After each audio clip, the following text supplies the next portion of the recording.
अब ये समझ में आ रहा है कि अगर हम बटे नहीं होते ना तो न राम मंदिर टूटता, न जन्मभूमि कृष्ण जन्मभूमि पर कोई दूसरा गुलामी का ढांचा खड़ा होता, और न ही देश को गुलाम होना पड़ता,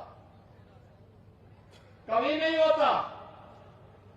और ये मजबूत और सुदृढ़ सरकार लाइए जो कल तक राम मंदिर का विरोध कर रहे थे, कृष्ण जन्मभूमि का विरोध कर रहे थे, यही लोग सड़कों पर हरे रामा हरे कृष्णा का भजन गाते हुए दिखाई देंगे। बहनों और भाइयों, मैं आप सबको यही कहने के लिए आ जाया हूं, आपके बगल में तो उत्तर प्रदेश है, यमुना के इस पार, और आज से 7-7.5 वर्ष से पहले क्या स्थिति थी उत्तर प्रदेश की? गुंडागर्दी चरम पर थी, हर तीसरे दिन दंगा होता था, बड़े बड़े दंगे होते थे, महीनों महीनों कर्फ्यू लगा रहता था, न बेटी सुरक्षित थी न व्यापारी सुरक्षित था, अन्नदाता किसान की फसल खड़ी होते ही कोई दूसरा काट के लेके चला जाता था, पलायन हो रहा था यूपी से, और 7.5 वर्ष में कोई दंगा नहीं हुआ। आपने देखा होगा यूपी के अंदर दंगा बंद। और बहनों भाइयों, यूपी का दंगा बंद, दंगाई या तो जेल के अंदर है या जहन्नुम की यात्रा में जा चुके हैं।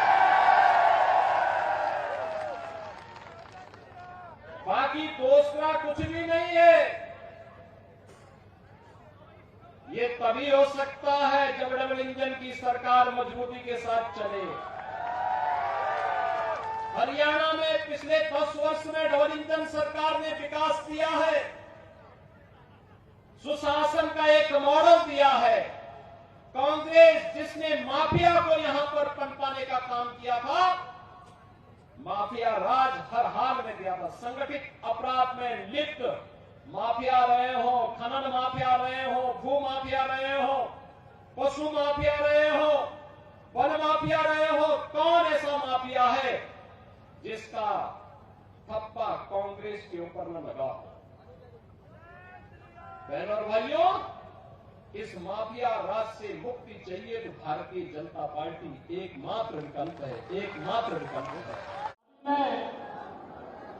कल और परसों जम्मू कश्मीर विधानसभा चुनाव के प्रचार के लिए गया था, और प्रचार के दौरान जब मैं जम्मू पहुंचा तो जम्मू एयरपोर्ट पर जहां मुझे कार्यक्रम में जाना था वहां बारिश हो रही थी। जम्मू एयरपोर्ट के अंदर में गया, मैं अंदर जा रहा था, तब तक एक आवाज आई, उसने वहां से एक आवाज आ रही थी, साहब राम राम। तो क्योंकि मेरा कोई परिचित नहीं था वहां पे, तो मैंने समझा एक सामान्य किसी और से कह रहा होगा। लेकिन थोड़ी देर के बाद फिर वही आवाज कही, योगी जी राम राम। तो मैंने उधर देखा तो मैं देख के भौचक था। ये राम राम शब्द एक मौलवी के मुंह से निकलना था। मैं समझ गया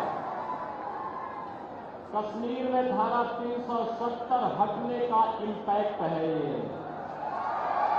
और याद रखना, डबल इंजन की सरकार जब कार्य करेगी, डबल स्पीड के साथ कार्य करती है, तो जो लोग राम मंदिर का विरोध कर रहे थे, जो लोग मथुरा में श्री कृष्ण जन्मभूमि का विरोध करते हैं, जो लोग आपकी आस्था का अपमान करते हैं, यही लोग सड़कों पर हरे रामा हरे कृष्णा का भजन गाते हुए दिखाई देंगे।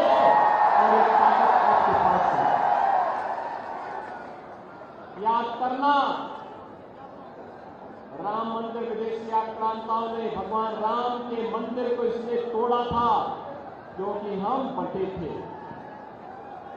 हम बटे थे इसलिए कटे थे। बटना नहीं है, एकजुट होकर के देश के बारे में फैसला लेना है।